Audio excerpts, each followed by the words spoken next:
Artemis Fowl, Chapter 2, Part 3. Artemis could hear the blood pumping in his ears. He had them. They would be as ants beneath his feet. Their every secret would be laid bare by technology. Suddenly, the exhaustion claimed him and he sank back in his chair. There was so much yet to complete. 43 pages to translate for a start. He pressed the intercom button that linked him to speakers all over the house. "Butler, get Juliet and come up here. There are some jigsaws I need you to assemble." Perhaps a little family history would be useful at this point. The Fowls were indeed legendary criminals. For generations they had skirmished on the wrong side of the law, hoarding enough funds to become legitimate. Of course, once they were legitimate, they found it not to their liking, and returned almost immediately to crime. It was Artemis I, our subject's father, who had thrown the family fortune into jeopardy. With the breakup of communist Russia, Artemis Sr. had decided to invest a huge chunk of the Fowl fortune in establishing new shipping lines to the vast continent. New consumers, he reasoned, would need new consumer goods.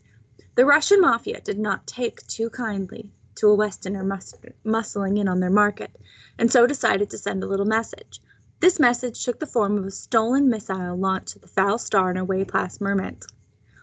Artemis Sr. was on board the ship, along with Butler's uncle and 250,000 cans of cola.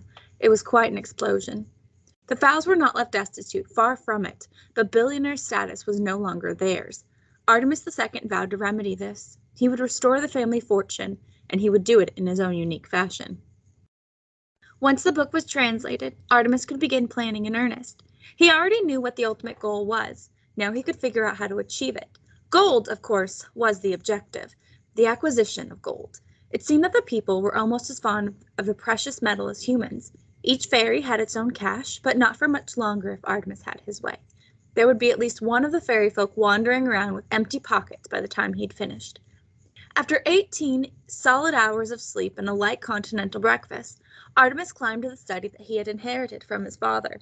It was a traditional enough room, dark oak and floor-to-ceiling shelves, but Artemis had jammed it with the latest computer technology.